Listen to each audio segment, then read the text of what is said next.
Live from New Delhi, you're watching DD India News Hour, India's voice to the world. I'm Siddharth Bharadwaj. Coming up in the next hour. After Trump orders additional tariffs on India, PM Modi says ready to pay heavy price but won't compromise on farmers' interest. India issues statement after US's additional tariffs on country, calls it unfair, unjustified and unreasonable. US President Donald Trump says he's likely to meet his Russian counterpart soon as tariff threat looms large on several nations. Over 200 people evacuated in ongoing rescue operation in Uttarakhand's Darali after massive flash floods. CM Dhami continuously monitoring situation.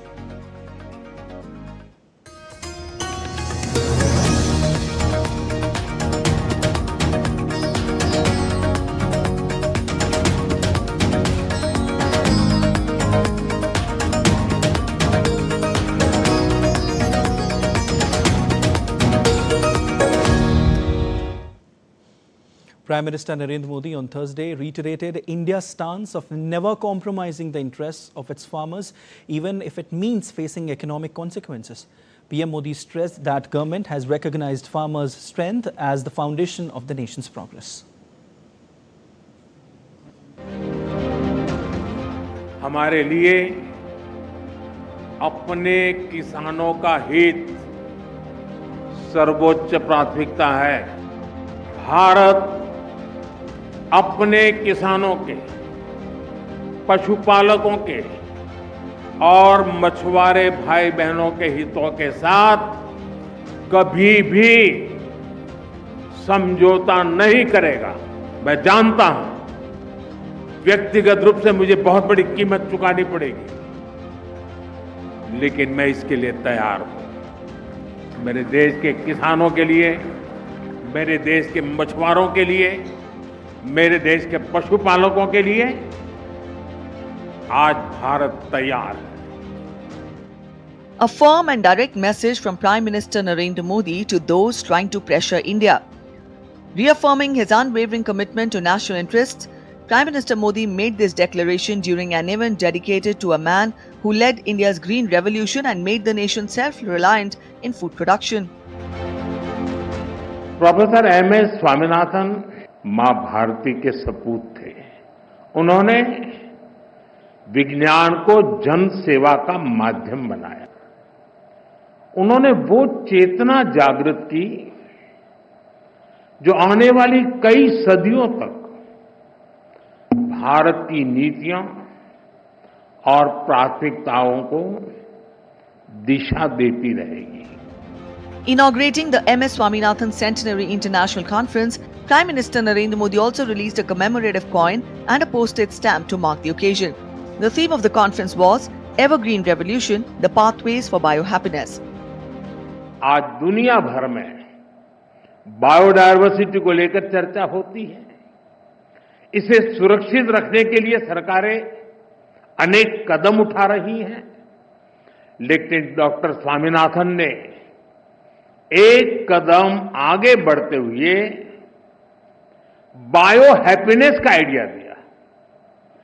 आज हम यहां इसी idea को celebrate कर रहे हैं। Honoring the legacy of Dr. M.S. Swaminathan, the M.S. Swaminathan Research Foundation and the World Academy of Sciences have instituted the M.S. Swaminathan Award for Food Security and Peace. Prime Minister Narendra Modi presented the inaugural award to Professor Azarenka of Nigeria and called upon scientists to ensure nutrition security for all. Doctor Swaminathan से प्रेरणा लेते हुए अब देश के वैज्ञानिकों के पास एक बार फिर इतिहास रचने का मौका है। पिछली पीढ़ी के वैज्ञानिकों ने फूड सिक्योरिटी सुनिश्चित की। अब न्यूट्रिशनल सिक्योरिटी पर फोकस करने की आवश्यकता है। Prime Minister also urged greater integration of modern technologies such as artificial intelligence and machine learning into agriculture. Prime Minister Modi emphasized India's rich legacy of traditional farming knowledge and advocated for merging it with modern science to create a holistic agricultural ecosystem. Prime Minister Modi also urged young scientists and entrepreneurs to innovate for the welfare of farmers and help India lead in green production. Bureau Report, DD India. India has reiterated its response against the United States' additional 25% tariff imposition, calling the actions unfair, unjustified and unreasonable. India fired back at Donald Trump's additional tariff move, saying that New Delhi has already made clear its stance on imports from Russia. In a statement, India's External Affairs Ministry said that US has in recent days targeted India's oil imports from Russia. The statement added that India has made clear its position on this issue, including the fact that India's imports are based on market factors and done with the overall objective of ensuring the energy security of 1.4 billion people of India. It is therefore extremely unfortunate that the US should choose to impose additional tariffs on India for actions that several other countries are also taking in their own national interest. India reiterated that these actions are unfair, unjustified and unreasonable. The statement added that India will take all actions necessary to protect its national interests. After the latest order, the total US tariff on Indian goods will be 50%. While the initial duty becomes effective on August 7, the additional leeway will come into effect after 21 days. The additional tariff will be imposed on all Indian goods imported into the US, except for goods already in transit or those meeting specific exemptions. Industries that will face the impact of these tariffs include textiles, gems and jewelry, seafood, leather and footwear, animal products, chemicals and electrical and mechanical machinery. Products exempt from these elevated tariffs are pharmaceutical items, energy resources such as crude oil, refined fuels, natural gas, coal and electricity, critical minerals and various electronic components including computers, tablets, smartphones, solid-state drivers, flat panel displays and integrated circuits. Donald Trump doesn't seem to know it all. Apparently, he has no knowledge that the United States imports Russian chemicals and fertilizers. But he still thinks that Indian economy is dependent on Russian oil, though he doesn't care if New Delhi has diversified its energy needs. The rebuttal came after India in fact claimed that US continues to import from Russia uranium hexafluoride for its nuclear industry, fertilizers as well as chemicals. India says that the US imports Russian uranium, chemicals, fertilizers, while criticizing their energy imports. Your response to that, sir? I don't know anything about it. I'd have to check, but we'll get back to you on that. The Global Trade Research Institute, GTRI, has criticized United States' decision to impose an additional 25% tariff on Indian imports, calling it hypocritical, and highlighted Washington's selective approach towards its allies and China when it comes to their trade relations with Moscow. The GTRI, in its statement, stated that US had overlooked Russia's trade with the European Union and China, noting selective enforcement on India, exposing Washington's hypocrisy. According to the data given by GTRI, China purchased US $62.6 billion of Russian oil in 2024, surpassing India's US $52.7 billion. Yet Beijing faces no punitive tariffs. It also noted that the US has turned a blind eye to the EU's US $39.1 billion imports from Russia in 2024, including US $25.2 billion in oil, while the US itself purchased US $3.3 billion in strategic materials from Russia. It stated that this selective targeting not only threatens India's US $86.5 billion in annual exports to the US, but also raises questions about the credibility of US trade policy, as the move is expected to potentially reduce Indian exports to the US by 40% to 50%.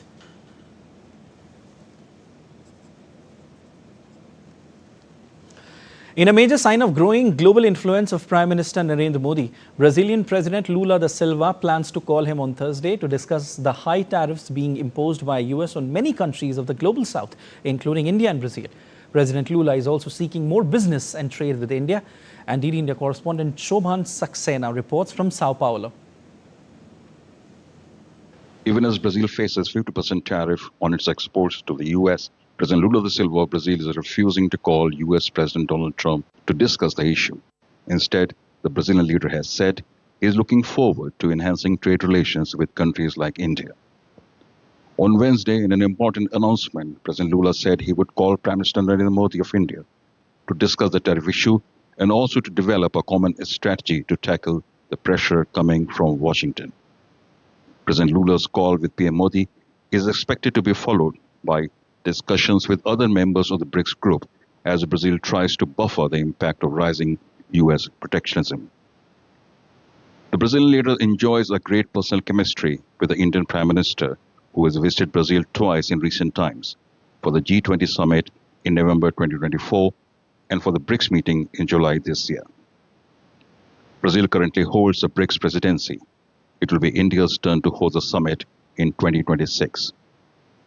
On Wednesday, in an interview with a news agency, President Lula said he saw no room for direct talks with President Trump, which he believes would turn into a humiliation for him.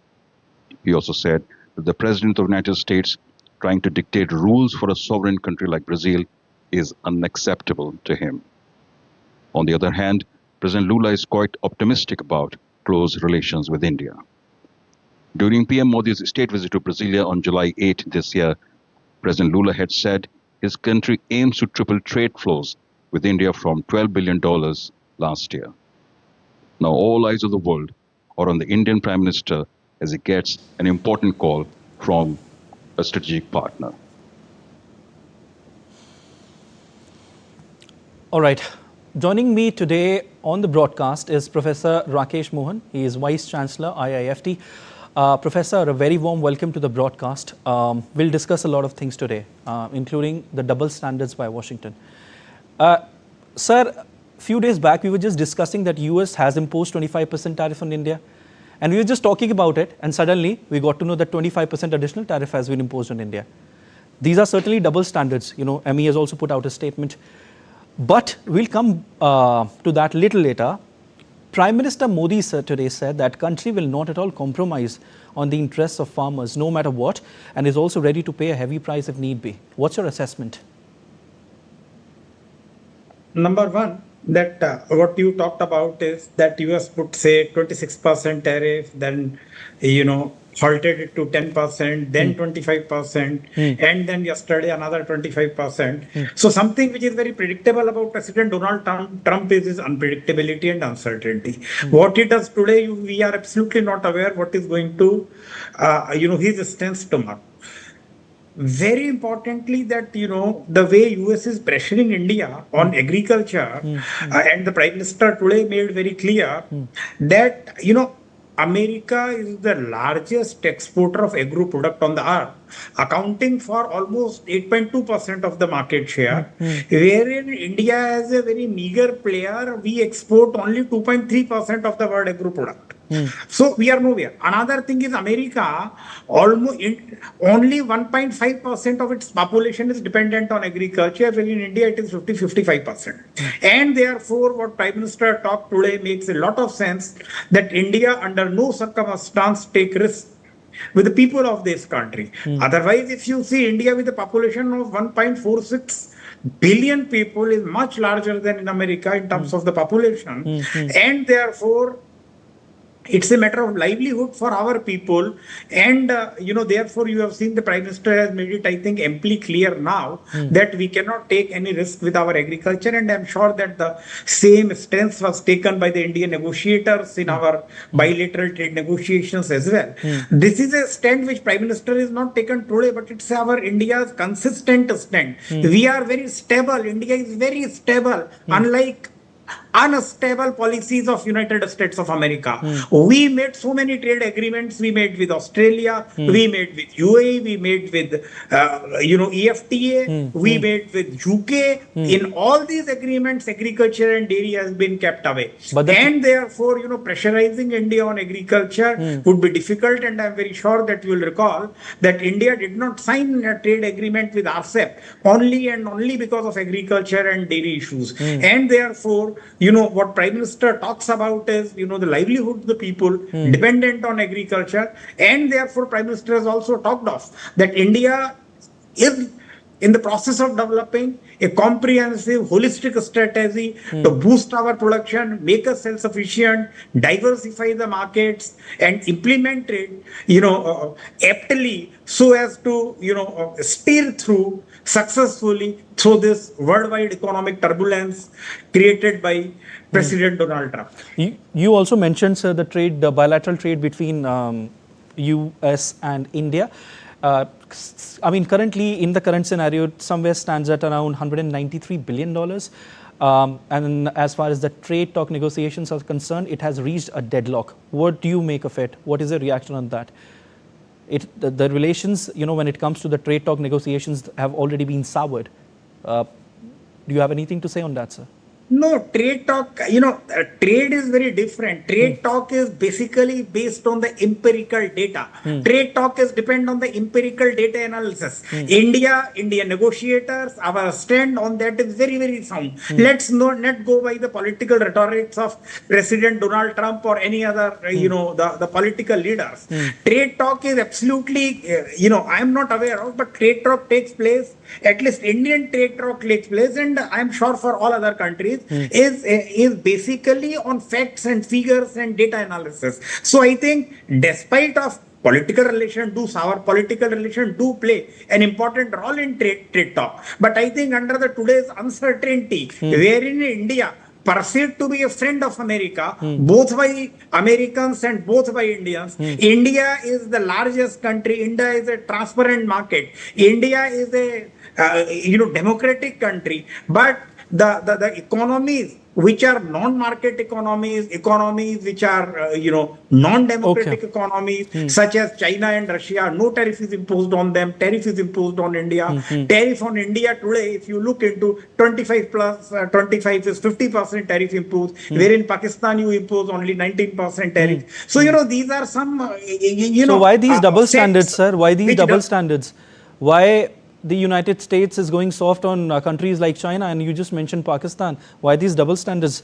Why only India is targeted for actions which the other countries are also taking? No, that's right. Because, that's right. So to me, it seems it could be, a negotiating strategy, a negotiating trade, wherein, you put more tariff, like, EU, you put 25% tariff, then they agreed to 15, you put more tariff. Okay, so it's a strategized move. So, this is what you're saying, sir. It seems to be, but it has nothing to do with trade analysis. We are very, India has done a, robust homework on that. I am sure America and the other countries are doing. So only thing is we are also monitoring the situation, and India need to monitor the situation, what is happening in all other countries.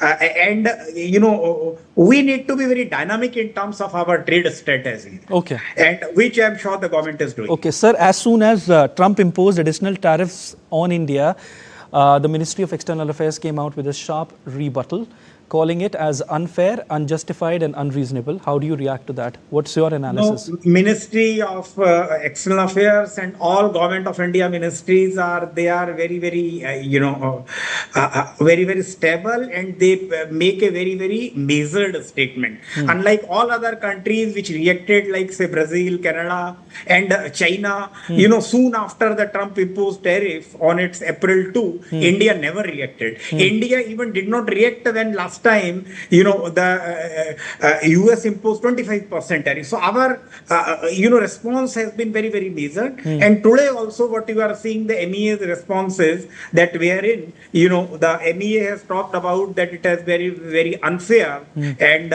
unjustified and unreasonable is again a very, very measured response that MEA has given. We always have open door for negotiation, and there is no shortcut to negotiation. Biggest of the problem on the earth can be resolved by negotiation.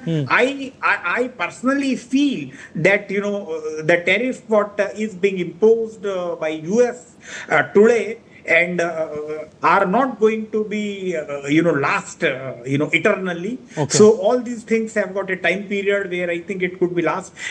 Because 2 days back, yesterday, Donald Trump also talked about he has talked about that, he will impose 150% tariff to 250 on the pharmaceutical product, more tariff on electronic Okay, product. so Donald you're Trump saying that also it's a talked about- strategized move and won't last longer? Yeah? I personally think so. Okay. It would not last eternally. Eternally. Okay. Thank We you. still don't know the duration of it. Sir, please stay with us. I also want to ask you that the Brazilian president will also call Prime Minister Narendra Modi today to discuss high tariffs being imposed by the United States on many countries. Certainly a major sign of growing global influence of Prime Minister Narendra Modi. No, that's perfectly right. Because if you see that, India, Brazil are otherwise natural partners. So we are part of the BRICS. It is only when President Donald Trump is talking about that, if you are part of the BRICS, if you try to do de-dollarization of the dollar, we impose 100% penalty on you. So all these things have come into. And therefore, it's very important that, because of the threats and tariff imposition by President Donald Trump or America on the different countries, the countries are coming together. The other trade deals are being signed very speedily, and at the same time, there is no doubt that our Prime Minister, Narendra Modi is a tall figure in the international diplomacy, and it is not only the Brazilian Prime Minister, President has asked to talk about, and another thing is that India is also talking to China and the Russia. Russia has also come in favor of India. Even Iran has come in favor of India. And I'm sure, the new trade dynamics will evolve, because US itself account only for, say, 85-86% of the world market is outside US. They account only for 13-14% of the world import. America account only for 9-10% of the world export. Okay. So, beyond America, there is a big market, both for export and import. And I am very sure, not only India, but Brazil, China, Russia, all are, actively exploring those markets and identifying opportunity which suits to our country. Okay. India is doing that. And Prime Minister Modi has made it very clear for Atmanirbhar, for being Swadeshi. Okay. He's talking for last days. And I'm very sure that India will steer through this turbulent times, tough times in a very, very, optimistic manner, and will become victorious. Thank you. All right, sir. Thank you so much for joining in. India has made its stance clear and also said that the additional tariffs imposed by the United States are unfair, unjustified and unreasonable. In fact, Prime Minister Narendra Modi today has also said that no matter what, but the interests of farmers will not be compromised no matter what. Thank you so much, sir, for joining in on the broadcast. Thank you so much. It was a wonderful conversation. And just days after the EU and US announced what appeared to be a breakthrough trade deal, confusion still clouds the European response. For more on how this is playing out across the continent, we are joined by DW correspondent Varda Imran in Berlin. Hi Varda, let's start with Germany. How is it looking there?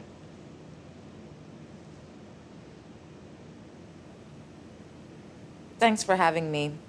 The situation here in Europe remains tense and somewhat unclear. Despite the initial agreement and the handshake between Donald Trump and EU Commission's Ursula von der Leyen, there is still no formal, legally binding agreement in place. And this adds some anxiety among businesses here. In fact, EU exporters are still facing the 27% tariff rate. It was meant to go down to 15%, that was the agreement, and it was meant to start from August 1st, but there's no change there yet. German cars are still being tariffed at the higher rate. And just a day ago, Donald Trump threatened more tariffs on the EU if it did not comply with the investment promise of the deal. So while the trade deal between the two calmed initial fears of a potential trade war, this new phase comes with uncertainty on what the agreement actually is and how it's going to be implemented moving forward. All right. There's also the energy purchasing agreement. Varda, how are energy companies in the EU reacting to that? Yes, exactly. These two parts, the billions worth of investment in the US and the billions worth of energy that the EU promised to import, both are big, fat, and somewhat unrealistic promises. And here's why. The US may not even be able to produce and export that much energy overnight. That's what CEO of Germany's largest energy company, RWE, said. The CEO also stressed that harsh market interventions will ultimately result in more expensive energy for European consumers and companies. The promise that the European Union made means tripling current energy exports, and that would require a lot of moving parts. So there's still a lot of uncertainty, and not everyone is happy with how the EU bowed down. Okay. Looking ahead, will European businesses be passing on the tariff cost to US consumers, Vardha? Well, according to Germany's specialized and niche companies, yes, the customer in the US will pay the tariff. And that's what analysts at Deutsche Bank and chiefs of companies that make, for example, lasers agree on. The Mittelstand, or mid-sized specialized companies in Germany, have long been in business with the US and have major customers there that will not deter from these tariffs. The hope is that there are little to no alternatives for these businesses in the US, and so they are safe. These companies are confident and they're sure their customers will pay the extra levy. One such CEO of a medical tech company in Germany said, quote, "There's not much comparable to what we do in Germany when it comes to med tech." He even said that these tariffs would have to be 30 or even 40% before their customers get cold feet. So in some cases, yes, the cost is the customer's headache. All right, we'll leave it there. Thank you so much, Vardha. And US President Donald Trump could meet Russian counterpart Vladimir Putin very soon following the talks between his special envoy and the Russian leader in Moscow. The potential summit was discussed in a call between Trump and Ukrainian leader Volodymyr Zelensky that included NATO Secretary General Mark Rutte and the leaders of Britain, Germany and Finland. Trump gave no indication where the meeting with Putin might take place. It would be the first US-Russia leadership summit since former President Joe Biden met with his counterpart in Geneva in June 2021. Putin and Zelensky agreed to a summit yet? And where and when would that be? Well, there's a very good prospect that they will. And we haven't determined where, but we had some very good talks with President Putin today. And there's a very good chance that we could be ending the end of that road. That road was long and continues to be long, but there's a good chance that there will be a meeting very soon. Donald Trump also said his special envoy Steve Witkoff had made great progress in his meeting with Russian President Vladimir Putin. Trump, in a post on Truth Social, said Witkoff's meeting with Putin was focused on ending the 3.5-year conflict that began in February 2022. A White House official said earlier that the meeting had gone well and Moscow was eager to continue engaging with the United States.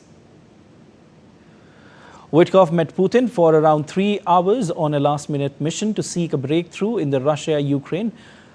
US is still expected to impose secondary sanctions against Russia on Friday after the 10-day deadline that Trump imposed is to expire. Meanwhile, Ukrainian President Volodymyr Zelensky said he planned contacts with Germany, France and Italy on Thursday to discuss progress toward peace. Zelensky said he planned to discuss a ceasefire, a leaders' summit and long-term security following the meeting between Russian President Vladimir Putin and US Special Envoy Steve Witkoff on Wednesday. A fire at the Afipsky oil refinery in Russia's Krasnodar region caused by fallen drone debris was extinguished, local emergency services said on Thursday. The Russian Defense Ministry said that air defense systems had shot down 9 Ukrainian drones over the region overnight.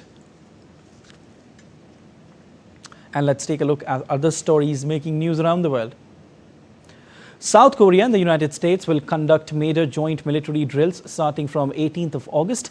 The 11-day annual exercise called Ulchi Freedom Shield will test upgraded response to heightened North Korean nuclear threats as well as cutting-edge technologies used in modern wars. In Honduras, entrepreneurs have started an eco-friendly project in which they are turning used cooking oil into dog food and pet soap. The project collects oil waste from local markets for a small fee, helping reduce water pollution. The initiative also creates jobs for youth while supporting a circular economy. And scientists have discovered a vibrant oasis of chemical-eating creatures deep in the Pacific Ocean. Found at over 9,500 meters below the surface, these animals survive without sunlight by turning chemicals into energy. The finding could offer insights into how life survives in harsh conditions. And still to come on DD India News Hour. India is celebrating the 11th National Handloom Day today. India's artillery passed with flying colours in Operation Sindoor with Pakistan. We'll give you more details on that. Stay tuned with DD India.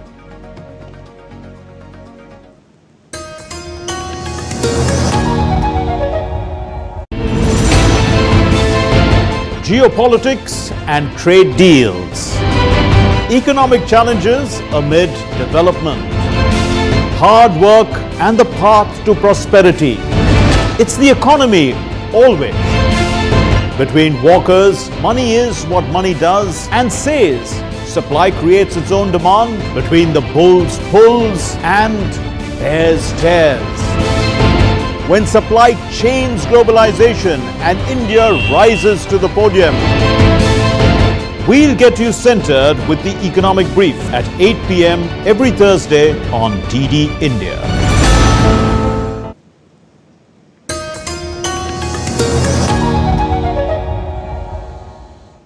You're watching DD India News Hour. I'm Siddharth Bharadwaj, and a quick recap of the headlines. After Trump orders additional tariffs on India, PM Modi says ready to pay heavy price but won't compromise on farmers' interest. India issues statement after US's additional tariffs on country, calls it unfair, unjustified and unreasonable. US President Donald Trump says he is likely to meet his Russian counterpart soon as tariff threat looms large on several nations. Over 200 people evacuated in ongoing rescue operation in Uttarakhand's Darali after massive flash floods. CM Dhami continuously monitoring situation. Chief Minister of India's northern state of Uttarakhand, Pushkar Singh Dhami, has been continuously monitoring the rescue operation in Darali. CM Dhami met with National Disaster Response Force, State Disaster Response Force and administrative officials in Uttarkashi on Thursday and reviewed the progress.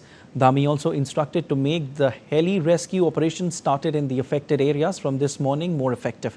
Dhami also ordered to monitor the supply of drinking water and food grains along with the early restoration of roads, communication and electricity.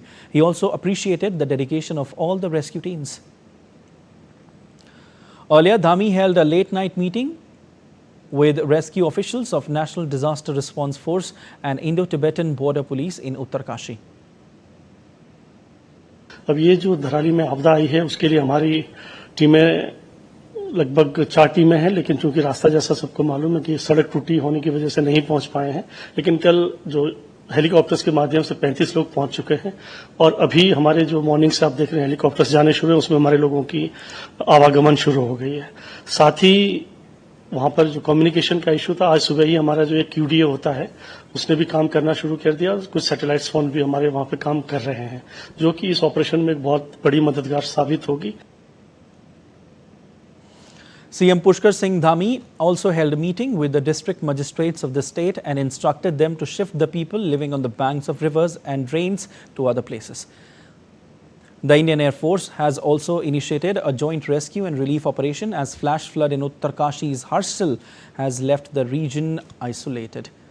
Air Force stations in northern state of Uttar Pradesh's Agra and Bareilly were activated overnight to load relief and rescue material and to coordinate with Indian Army personnel for deployment in the rescue missions.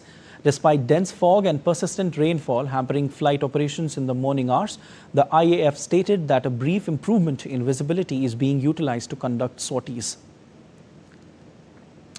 Over 270 people have been rescued from Darali following the devastating cloudburst that triggered massive flash floods and landslides in the area. The rescue and relief operations in the affected areas are in full swing. That is being carried out with the help of Army, NDRF, ITBP, SDRF, Uttarakhand Police and local administration. The work of opening closed roads is also going on continuously and efforts are on to normalize life. The India Meteorological Department has forecast heavy rainfall to continue over Uttarakhand. Meanwhile, the district administration of Uttarkashi has announced a holiday for all government and private schools and Anganwadi center in the district in wake of prediction of heavy rainfall in the district on Thursday.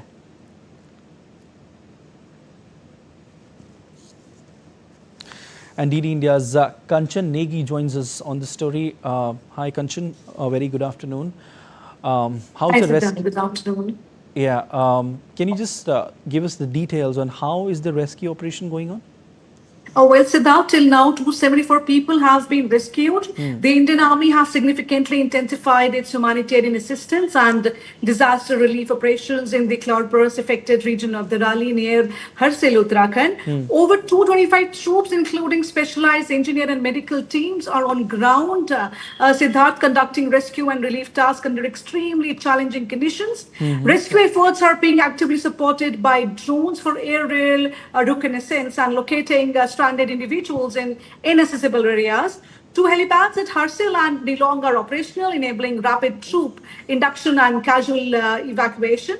Despite adverse weather and terrain, Siddharth, the Indian Army, in close coordination with the state administration, SDRF, ITBP and local police, remains fully committed to round-the-clock operations. And 3 civilian fatalities have been confirmed, over 50 remain missing, and 9 Army personnel, 1 GCO and 8 OR are feared missing, following extensive damage to an Army post. Siddharth would like to add on that the casualty evacuations to Dehradun and AIIMS Rishikesh have been executed and 8 civilians have been admitted to the district hospital at Uttarkashi. Approximately 180 to 200 tourists stranded at Gangotri are being provided food, shelter and medical support by the Army and ITBP. With Lieutenant General Sen Gupta, Army Commander, Central Command and GOC-UB area present at Darali, and seamless coordination underway with Headquarters, Central Air Command, every possible effort is being made to ensure the safe evacuation and care of all affected. The Indian Army stands firm with the people of Uttarakhand in this hour of need. Siddharth. Indeed, there's no doubt about that. Kanchan, we were just watching the visuals of CM Dhami, he's continuously monitoring the situations, talking to the victims as well. Tell us some details about that. These are the visuals on the screen, viewers, wherein Uttarakhand Chief Minister Pushkar Singh Dhami is talking to the injured, talking to the victims, asking about their well-being, and is closely monitoring the situation. Our correspondent Kanchan Negi is still with us. Hi Kanchan, can you just share some details on this? Yeah, Siddharth, just wanted to add on that the operation is moving forward under extremely harsh terrain, erratic weather and damaged infrastructure. Teams are working around the clock under the guidance of the CM Dhami and the other cabinet ministers, the officers, The entire team is actually clearing the debris using air assets wherever possible and adapting with innovative, measures like drones. Yet the scale of destruction and ongoing rainfall continue to slow the progress. Also would like to add that the administration is working really hard to ensure adequate supply of food, clean drinking water, medical aid, and the other relief materials as well. And moreover, the relief camps have been set up in safer zones, Siddharth, and helicopters are also being used to drop the essentials in cut-off areas. While there are logistic delays in some remote pockets due to road blockages, overall the system is responding with speed and sensitivity. Siddharth. Definitely. Very quickly, Kanchan, are there any challenges the rescuers are facing? Oh, yes. We're talking about the challenges, teams are working around the clock, clearing the debris. So clearance of debris is the main challenge as of now.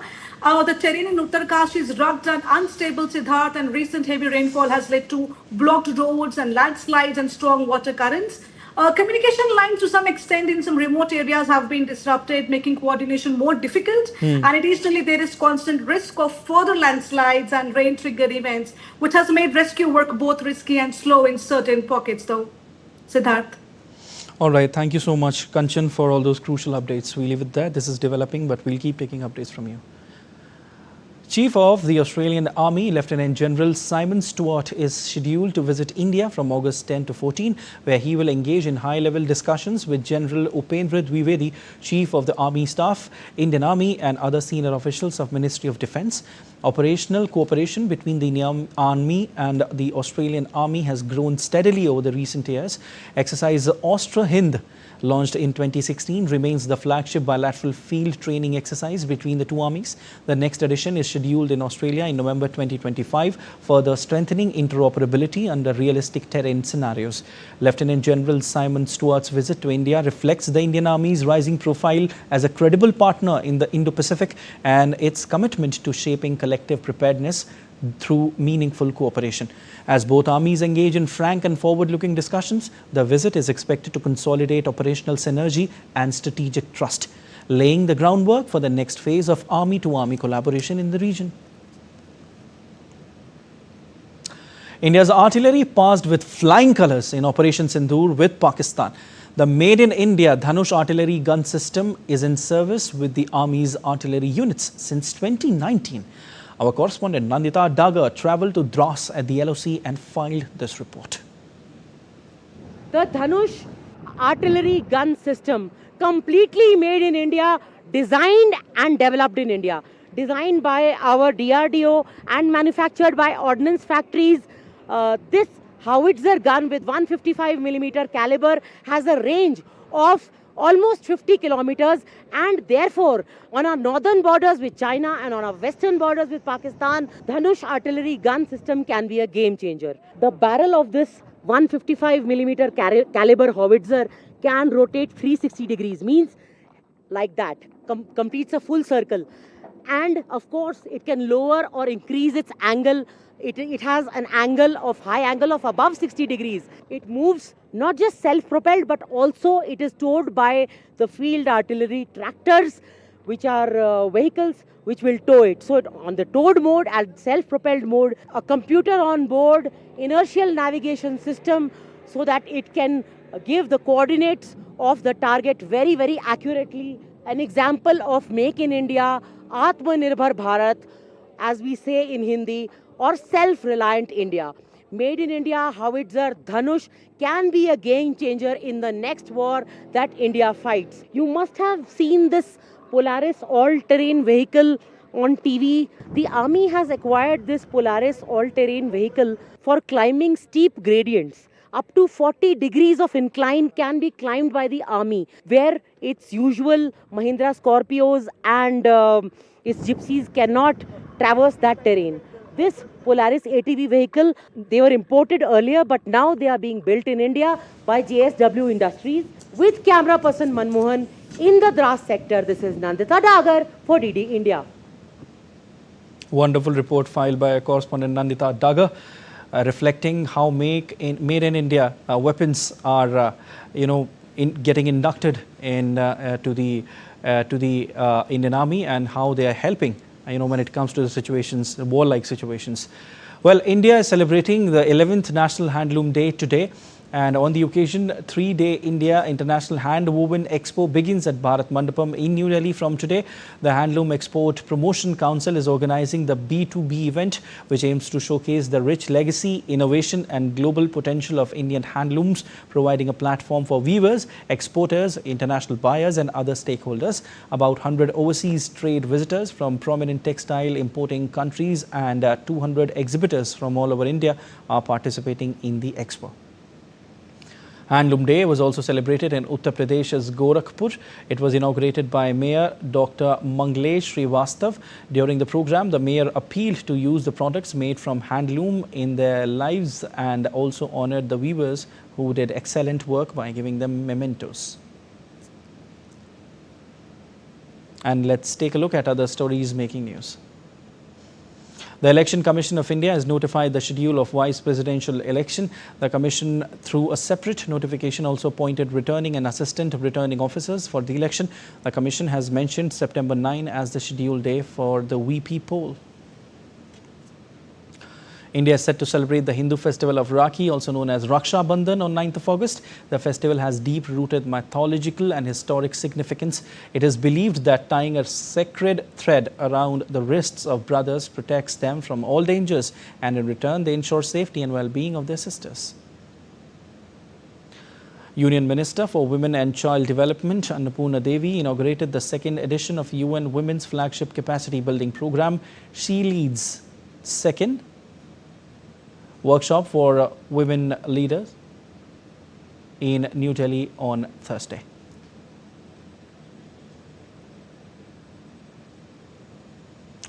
In other news, the wildfire in France continues raging, burning down swathes of lands on its way as more than 2,500 firefighters are struggling to control the blaze. One person has been reported dead in a village 30 kilometers from city of Perpignan. Over the 15,000 hectares and 37,066 acres and 25 houses have been burned down by a raging blaze that has spread over to an area larger than Paris, as this has been recorded to be one of the biggest wildfire recorded so far. The region has always been at high risk of wildfires due to higher temperatures and dry summers. Fueled by dry and windy conditions, another wildfire, Gifford Fire, has been raging in near Santa Maria, California, United States. The fire has devoured more than 83,000 acres, as reported on Wednesday, located within Los Padres National Forest. The fire has engulfed parts of Santa Barbara and San Luis Obispo counties, in fact, and more than 1,000 firefighters have been reported working to bring the fire under control. Another wildfire, Dragon Bravo Fire, has been blazing in Arizona since last month and has consumed over 130,520 acres, according to the U.S. Forest Service. No casualty has been reported so far.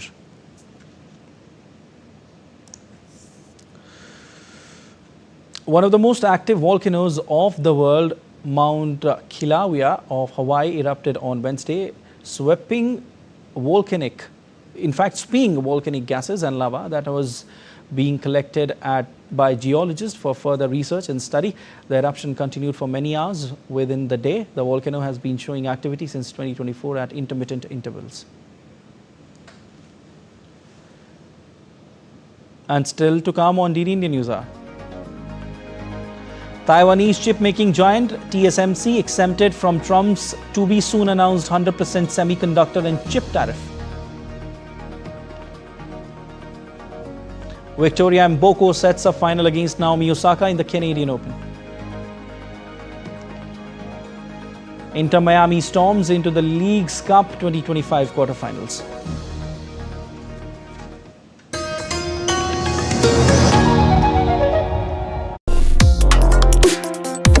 Complex issues, hidden agendas, twists and turns, strategic games.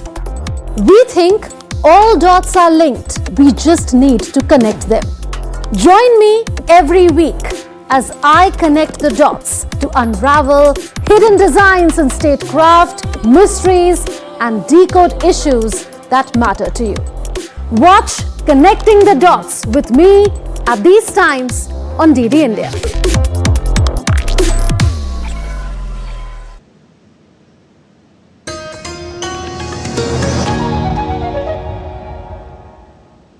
You're watching DD Indian News and I'm Siddharth Bharadwaj. And US stocks ended higher on Wednesday, led by a more than 1% gain in the NASDAQ as Apple shares climbed after news of its plans to announce a domestic manufacturing pledge.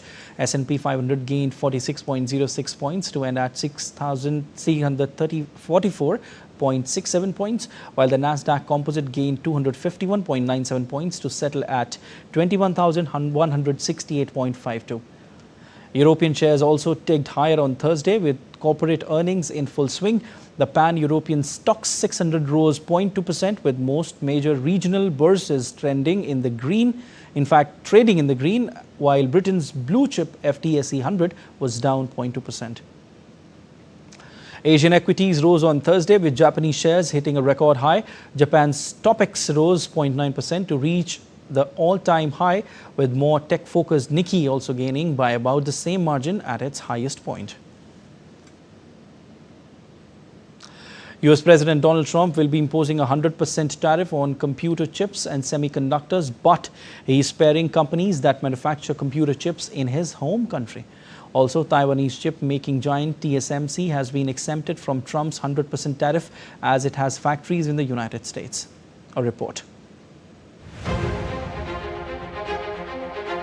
The United States will impose a 100% tariff on chips and semiconductors coming into the US, but would not apply to companies that had made a commitment to manufacture in the United States. The announcement came more than 3 months after Trump temporarily exempted most electronics from his administration's most onerous tariffs. We'll be putting a tariff on of approximately 100% on chips and semiconductors. But if you're building in the United States of America, there's no charge, even though you're building and you're not producing yet in terms of the big numbers of jobs and all of the things that you're building. If you're building, there will be no charge. Though Trump did not specify if the tariffs would apply to electronics, but did suggest that Apple and many giants will be spared. Meanwhile, Apple said it would invest $100 billion into the US, raising investor hopes that the move would largely spare the iPhone from tariffs. It would raise Apple's total domestic investment commitment in the US to $600 billion over the next 4 years. Today, Apple is announcing that it will invest $600 billion, that's with a B, in the United States over the next 4 years. That's $100 billion more than they were originally going to invest. And this is the largest investment Apple has ever made in America and anywhere else. And it's just an honor to have you. As you know, Apple's been an investor in other countries a little bit. I won't say which ones, but a couple. And they're coming home. Taiwanese chip-making giant TSMC is exempt from Trump's 100% tariff on semiconductor chips, as Taiwan's main exporter is TSMC, which has factories in the United States. Though some Taiwanese chip makers will be affected by the 100% tariff, but their competitors will also face the same levy. Any chip tariffs would likely target China, with whom Washington is still negotiating a trade deal. Trump said he could announce further tariffs on China over its purchases of Russian oil. Trump is expected to announce more secondary sanctions aimed at pressurizing Russia to end its conflict in Ukraine. Anamika Pandey's report, DD India. Donald Trump announced Apple will invest an additional $100 billion in the US, a move which will expand the company's domestic investment commitment and could help it sidestep potential tariffs on iPhones. The additional investment takes Apple's total pledge to $600 billion over the next 4 years. Trump announced the commitment at the White House alongside the tech giant CEO Tim Cook, calling it the largest investment Apple has made in America. Trump added, Apple will massively increase spending on its domestic supply chain. And time now for sport updates. In tennis, Victoria Mboko at subtitle clash against Naomi Osaka in the Canadian Open. The 18-year-old Canadian performed the greatest feat of her journey in Montreal by rallying to defeat world number 9 Elena Rybakina of Kazakhstan 1-6, 7-5, 7-6. Naomi Osaka defeated world number 17 Clara Tauson of Denmark 6-2, 7-6 to make her first appearance in WTA 1000 finals since the 2022 Miami Open.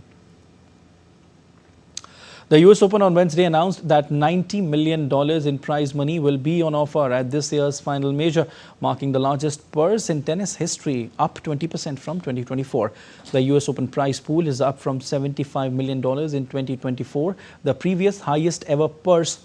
Men's and women's singles winners will earn $5 million each, up from $3.6 million last year.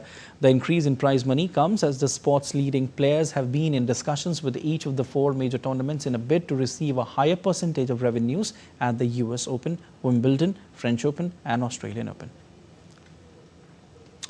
Inter Miami CF secured a dramatic 3-1 victory over Pumas Unam in their final phase 1 fixture of the Leagues Cup 2025 to earn a place in the quarterfinals. George put Pumas ahead in the first half. However, Inter Miami responded strongly, led by brilliance of Suarez. Luis Suarez played a starring role with his goal and 2 assists as well, while Rodrigo de Paul and Tadeo Allende chipped in with 1 goal each. The victory ensured Miami's progression to the quarterfinals, with their next opponent to be confirmed following the conclusion of Phase 1 on Friday. Saudi Arabian champions Al Hilal have agreed a deal to sign Liverpool forward Darwin Nunes, according to reports. Nunes helped Liverpool lift the Premier League title last season, although his inconsistency in front of goal meant he often started games on the bench. However, landing the 26-year-old Uruguayan would be another coup for the Saudi Pro League, which has made a series of big-name signings over the last couple of years. And South Korean forward Son HeungMin has joined Los Angeles FC in a record-breaking Major League Soccer transfer, ending a decade-long stint at Tottenham Hotspur. Financial details of the transfer were not disclosed by either club, but The Athletic reported LAFC paid a fee in region of $26.5 million for the 33-year-old. Son, who joined Tottenham from Bayer Leverkusen in 2015, led the North London club to their first trophy in 17 years, with a win over Manchester United in the Europa League final in May. The former Spurs captain made 454 appearances for the team and scored 173 goals, winning the Premier League Golden Boot in 2021-22 season. Son, capped 134 times by South Korea, joins LAFC after an emotional farewell to Spurs during a friendly against Newcastle United at Seoul World Cup Stadium.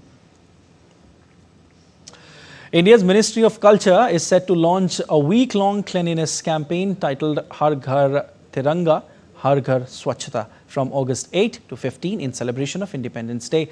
The campaign aims to promote hygiene, sanitation and awareness around water conservation, aligning national pride with public well-being. The initiative will begin with a 3-day community cleanliness drive from August 9 to 11, involving the cleaning of public spaces, water bodies and sanitation facilities, along with rallies, rangoli art and wall painting to engage citizens. On August 12, the focus will shift to cleaning and maintaining water and sanitation infrastructure under the Jal Jeevan mission. This will be followed by an awareness day on August 13, dedicated to discussions on water conservation, groundwater recharge and plastic-free living. Let's celebrate this Independence Day with Swachhata. Join in, take part and lead the way.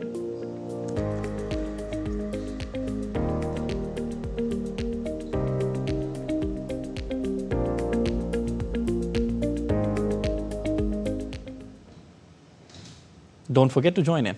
That's it for this edition of DD India News Hour. But let us know your thoughts on the news of the day. For those on the go, you can get all the latest news and updates from India and across the world on DD India mobile app. The app is available on both Android and iOS platforms, and you can scan the QR code on the screen to download now.